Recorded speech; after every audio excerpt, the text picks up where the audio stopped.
All right, folks. So let's get into this idea of money in campaigns and elections fairly quick like. And let me give you a little bit of some court cases here, but I'm also going to show you some sample ads to kind of give you some things to think about as well. And you'll notice I've got this set up here as money, money, money, money, money, money, money, money, for Roman numeral number two. And you'll notice these top two cases up here. One of them is Citizens United versus Federal Elections Commission, the FEC. And then the other one is McCutcheon versus Federal Elections Commission or the FEC. And these are really within the context of many of y'all's lifetimes. Citizens United was a big one. And the idea behind this is there have traditionally been limits on the amount of money that, say, an individual person, a business, a labor union could actually contribute to candidates. Okay. There traditionally were limits on how they could impact elections. Well, in Citizens United, the Supreme Court actually came out and said that spending money in the context of an election is an example of free speech under the First Amendment. So, as such, it needs to be protected. And basically, what they said here was that richer groups, corporations, businesses, labor unions, and eventually we're going to get to individuals, they really struck down many of the limitations for the ability of these groups to be able to contribute to elections. Now, you might be saying here, okay, how does this impact me or how does this impact an election? All right, I'm going to think about how I was when I was a freshman or a sophomore in college, which I suspect many of y'all are. Okay, I didn't have a lot of money to be able to contribute to an election. I didn't have a lot of money to put gas in my car, you know? So I sure as hell wasn't going to be contributing to elections. Now, I bring this up to you because if you are a voter and you vote maybe once every year or every 2 years or every 4 years or every 6 years, whatever it is, as far as the time frame for the election, well, that means that maybe these elected officials are going to be really thinking about you that once a year, once every 2 years, once every four, once every six, whatever it is. Okay, but if you're an interest group, if you're a business, if you're a corporation or a labor union, and you can contribute significant amounts of money to a political party or to individual candidates, or you could contribute to all of the people that are running for office, say from a particular political party, well, it stands to reason that they're going to pay a lot more attention to you once they get into office. And it also stands to reason that not only are they going to pay more attention to the corporation, the labor union, the whatever, but it also stands to reason that even though we, the people, are the votes that get people into office, you could make the argument corporations providing the money are allowing people to stay there. As long as that money keeps coming, well, the elected officials are going to do whatever it takes to keep that money coming so that they can continue to stay in office. So again, we, the people, kind of getting forgotten. We're kind of getting pushed off to the side. Citizens United was the first time, and this is only about 15 years ago, where the Supreme Court said that money in elections was a form of free speech. And in fact, they struck down an awful lot of the limitations that deal with the ability of these corporations and interest groups and labor unions and whatnot to be able to contribute. Now, the McCutcheon case, which is closer to about 10 years ago, this was actually an individual. This was actually an individual who didn't like the fact that they could only contribute a limited amount. And they as well, McCutcheon sued, and McCutcheon won as well. Now, this is not to say that you could just write this $1 million check to a candidate. But basically, what it's saying is that you can contribute to candidates, you can contribute to political action committees, you can contribute to the political party, you can contribute to people that you can't even vote for. In other words, as an individual, you could just keep writing checks. And the text makes mention of this. If you actually contributed, to everybody that was running for federal office, say of a political party, you could actually contribute over $3 million. Now, I can't write that kind of a check. I will never be able to write that kind of check. But even if I was, I wouldn't write that kind of a check. And I bring this up to you because if many of y'all can't write this kind of a check either, who do you think is going to get more attention? Is it going to be the check writers or is it going to be we, the people that are the voters? Kind of stands to reason that the check writers are going to get more attention than we will, although we will get attention election time, which is only once every year, once every 2 years, once every 4 years, once every 6 years, depending upon what the office is. Now, I want to give you this quote from Mick Mulvaney, and this is actually from the very top of page 300 and maybe even the very bottom of page 299. It says down here, and it starts on 299, big donors confidently chuckle that they are buying a seat at the table. They can always get in the door to talk to elected officials. In other words, if you're writing the big checks, whether it's a result of Citizens United or whether it's a result of that McCutcheon case, you get your seat at the table because the politicians are going to drop things in order to see you, in order to make sure that those checks keep coming.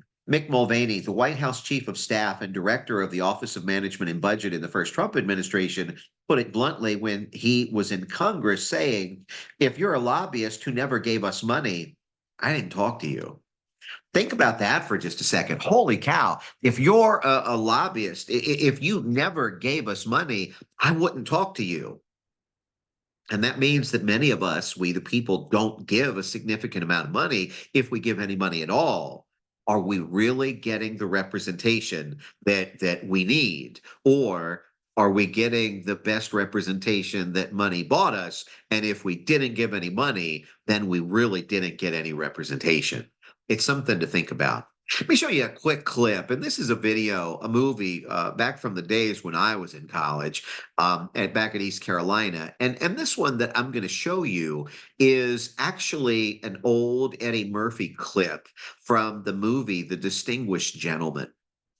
Now, when you take a look at this clip, and bear with me as I juggle my screens here for just a second, but when you take a look at this clip, Murphy in the movie is actually a character who is running for office. He's somebody that's gotten into trouble with the law. He's kind of a little bit of a scam artist, if you will. And as you look at this, basically what you're going to see is he gets elected in kind of an upset sort of a way. I'm going to show you a little bit more about that in this next video. But for this one right now, he's actually talking to an attorney who is a lobbyist. And bear with me here. I think I've got to activate the sound on this. This is only about a minute clip. But this probably, it was a satire, it's supposed to be a comedy. But to be honest with you, there's a degree of truth to this, especially when you put this into the context. I'd like to do more money for you, but first I've got to get your... Mick Mulvaney's quote that I just read. Of course, Eddie Murphy on the left, the attorney, the interest group, the lobbyist on the right, Eddie Murphy, a congressman, and I'll just let you listen to this interaction. More money for you. But first, I've got to get your positions on a few issues. Now, where are you on sugar price supports? Sugar price supports? Where should I be, Terry? Shit, it makes no difference to me. If you're for them, I got money for you from my sugar producers in Louisiana and Hawaii. If you're against them, I got money for you from the candy manufacturers. You pick. Let's say 4. Yeah, 4. How about putting limits on malpractice awards? Well, you tell me. Well, if you're for them, I got money from the doctors and insurance companies. If you're against them, I got money from the trial lawyers. Let's put you down as against. Yeah, you know what? Put me down for against. How about pizza? Oh, no, this salad's gonna be enough for me. Not for lunch, old buddy. For pack money. You thought I was serious? I was fucking with you. Well, you are. Fucking with you. I'll go. Terry, tell me something. With all this money coming in from both sides, how could anything possibly ever get done? It doesn't. That's the genius of the system. You know, y'all, as you look at this, and we were talking about this a couple of minutes ago in the earlier video, and I had mentioned to you the idea, bear with me as I juggle my screens here for just a second, but I had mentioned to you the idea that when there are so many candidates that are on the ballot, you just can't know everything. And if you can't know everything, then it stands to reason that you're going to make some mistakes when you vote. Well, this quote or this little scene between Kerry and Eddie Murphy. Basically, who's running this? It sure seems like it's the lobbyist. It sure seems like it's the attorney. It sure seems like it's the guy who is providing the money. And if you look at it, you know, the hardest thing we can do sometimes is say, I don't know. Eddie Murphy's not saying, I don't know. What do you pick? Where should I be? What do you think? And who ultimately is making the decision? Well, it's not the person that we voted for, but it's somebody that we never ever get the chance to vote for. And y'all, that's kind of a problem, right? I mean, that's really a problem. And that's the danger of getting too much money into the systems. Now, a couple of other things here to think about for just a second as well. He doesn't know all these issues. He doesn't know them. And oftentimes elected officials are going to get their information from these interest groups, from these political action committees. They're going to be getting some information that's truthful, but it's going to have at least some slant to it, and it's going to leave off some things maybe that aren't as flattering. And I bring this up to you because, again, are the elected officials thinking about we, the people, on their daily times in the Congress, their daily committee meetings, their votes, whatever? Or are they going to be thinking about the folks that are writing these checks? Because they're going to see them around the Congress on a daily, weekly basis. But they're not going to see us maybe ever. And they're going to be thinking about us at election time, which is a little bit different than legislation time. Now, the other piece on this, and you notice that thing that he said at the end, which is the most damning. The genius of the system is nothing ever gets done. You know, he's basically laying out in that clip, hey, if you're in favor of a particular issue, you know what? I'll give you money. Whether this group will give you money to be in favor. And if you're against, well, you know what? This group is going to give you money to stay against. In other words, no matter what you pick, you're going to be able to get paid. Well, if you're dealing with the doctors versus the lawyers, which are going to be highly educated, very wealthy groups organizing against each other, nothing is ever going to get done because they're both so well funded and so well organized that ultimately neither side is going to get what they want. They're basically just fighting to make sure that the other side doesn't get something that, in fact, they don't want the other side to get. No matter where you pick, the money is going to be there, in other words, and that's kind of dangerous. And you know, sometimes it's really hard to pin down an elected official on what their position is. Why? Because if they say yes, they're going to get money from the groups that want them to vote a certain way. If they say no, they're going to get money from certain groups that don't want them to vote a certain way. But if they don't say anything at all, then they're going to get money from both sides trying to convince them to vote for their particular cause. So this is part of the reason that the system works the way that it does. Now, let me give you a couple of other things in here in terms of how much. How much can you actually donate? Well, the laws right now say that you can donate $3,300 to a candidate. Now, the text says $6,600, and that's true. It's $3,300 for a primary election and another $3,300 for a general election. So it adds up to $6,600, but you can give up to $3,300 per election for people that you're supporting. Now, if you want to give to a PAC, you can actually give $5,000. Now, the difference here is if you give something to a candidate, it goes directly to the candidate, and then they've got complete control over how it is that they spend that money.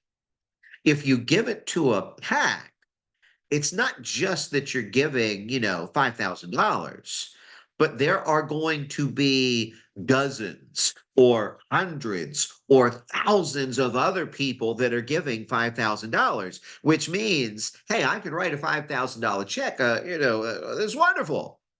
But, you know, if I have thousands of people writing a $5,000 check, now all of a sudden that campaign is going to pay more attention to the things that I want because that's a hell of a lot of money.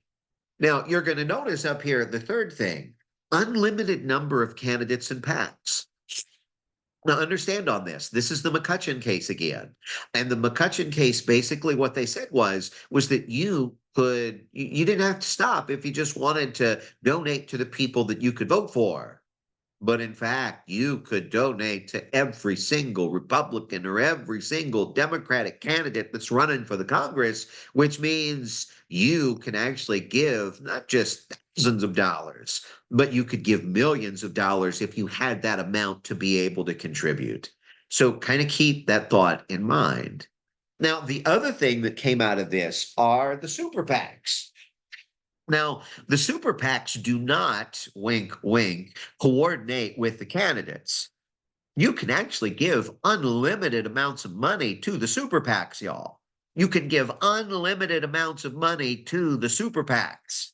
Why? Because they don't coordinate with the candidate, wink, wink. But in fact, they spend the money in ways that would be flattering to a candidate, or they would spend money in ways that in fact would attack an opponent. Now, one more thing that's in this, and it's the 527 groups. And y'all, the 527 groups are issue advocacy groups. So they don't coordinate with candidates and campaign. They don't say vote for so and so or not vote for so and so, but they advocate a certain issue. They advocate a certain issue. Now, let me show you some examples of this, and let me show you an example of an issue advocacy ad. And again, this is one you can give a hell of a lot of money to. Bear with me as I juggle my screens here for just a second. And I'm going to show you something. And this ad is actually going to be for soda. Now, if you've watched any of my videos, inevitably you're going to see me at some point pick up some kind of a soda to get a drink, right? I mean, I think you've seen this a reasonable amount in these videos, or if you're just starting, you're going to see it as you go forward. Well, I bring this up to you because soda is a big issue. And there are some folks that would say that sugar levels and caffeine, especially in kids at schools, it negatively impacts behavior, which negatively impacts learning, these kinds of things. There are campaigns to ban soda from schools. There are campaigns, y'all, to highly or more highly tax soda so that, in fact, again, people would drink less of it, theoretically leading maybe to some health benefits. Now, I think really they're trying to raise money, these states are, to be able to pay for their budgets. But, hey, if you drink less soda, you're healthier. You see where I'm going with this. Let me run this ad for you. And this is actually it's an issue advocacy, and it is fighting this idea where these local governments are trying to establish these soda taxes. Let me double check and make sure that I've got the sound up on this. And I do. And let's roll it. Well, we're here at Pioneer Supermarket in the Bronx. When I heard that they wanted to implement a tax on juice drinks and the sodas, this is another way to get into our pockets. But you know what? In these type of communities, it all adds up. With my customers, when they come to shop, the majority of them bring notepads and calculators because they're working on a budget. New Yorkers cannot afford another tax. On behalf of myself and everybody in New York, that this tax is only gonna hurt. You notice down there, y'all, it said that this was paid for by the American Beverage Association. And did you notice in there they didn't mention any candidates' names? Did you notice in there that they didn't mention voting in any way? They're basically just issue advocacy, no tax on soda. And you'll see this from coal miners. You'll see this from the fossil fuel gas and oil industry. You'll see this for grocery prices. And I mean, there are all sorts of groups that are out there that are basically trying to reach out to Joe and Jane Sixpack so that they will put some pressure on the elected officials so that the elected officials will leave them alone.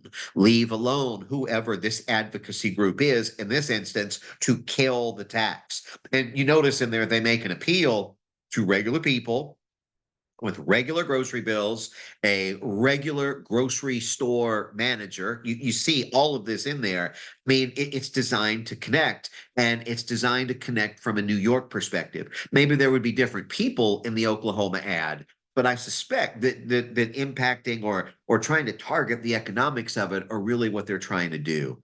Now, let me show you a couple of actual campaign ads.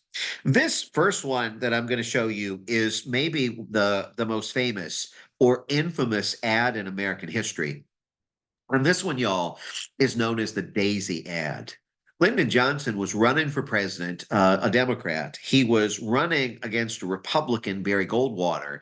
And Barry Goldwater, y'all, was somebody who actually suggested that maybe we could use nuclear weapons and it not turn into a nuclear all out war. Okay.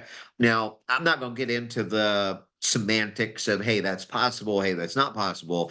I just want to focus on this ad because in this ad, well, let me just run it because Johnson really doesn't mention a lot of things, but the graphics of it are something that really really raised an awful lot of attention in this election, and it overwhelmingly won for Lyndon Johnson. Bear with me as I juggle my screens here for just a second. Let me pull up the oops, the Daisy ad. And here we go. This is from the 60s. From the Library of Congress in Washington, D.C.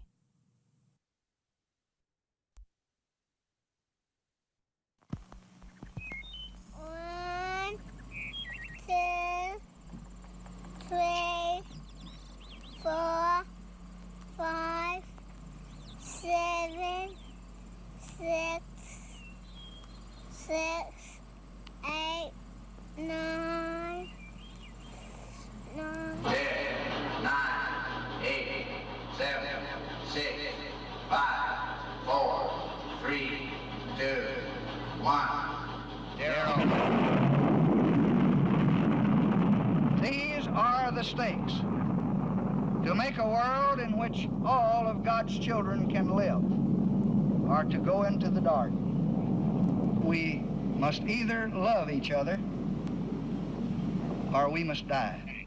Vote for President Johnson on November 3rd. The stakes are too high for you to stay home. Y'all, as I get back into this for just a second, and we're talking about campaign ads. I mean, here you've got the sitting president of the United States running for reelection, and he nukes a child in a campaign ad. And like I said, he was running against somebody who was basically saying, "Oh, we should be able to use nukes, and it's not going to end in some nuclear catastrophe." Well, he's saying we can't afford to take that chance. And when you watch this ad, it was very simple. They only ran it one time. The news media covered it incredibly. Lyndon Johnson won in a landslide in this particular election. This was from what, 1964, I guess. And I bring this up to you. This is craziness. I mean, he nuked a little girl. But you notice in there at the end, it said, vote for President Johnson. You notice in there, the speaker was President Johnson. It's different than an issue advocacy ad because you don't hear anything from the candidate. Now, one other thing that you'll notice, and you'll notice this more probably next year when the congressional elections start, is somewhere in the ad, there oftentimes now will be something that says, I am Donald J. Trump and I support this advertisement. You know, they'll actually come out and say it. That means that this is an ad that's coming from the candidate, and this is the $3,300 that you could contribute directly to a candidate.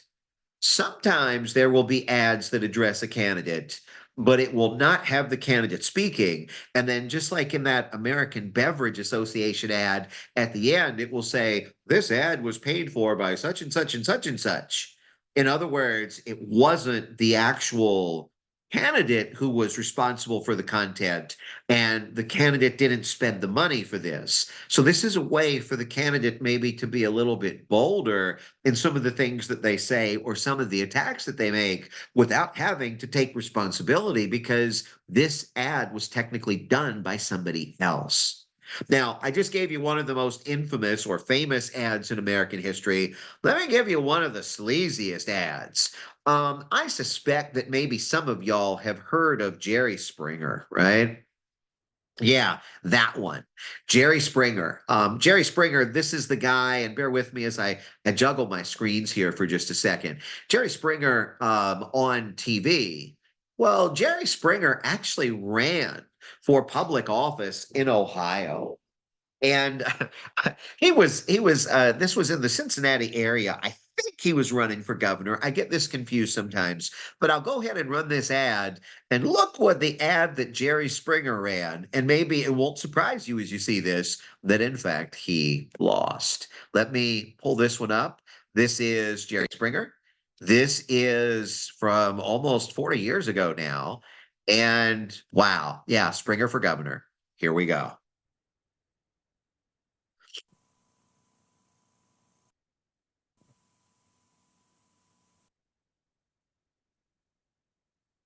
Yeah, here we go. It's been 2 years now since I first said, I'm Jerry Springer and I want to be your governor. Now, after sharing some specific solutions for our unemployment and education problems in this state, it looks like the nomination is finally within grasp, which makes what I'm about to tell you even more difficult. Some 9 years ago, I spent time with a woman I shouldn't have, and I paid her with a check. I wish I hadn't done that, and the truth is, I wish no one would ever know.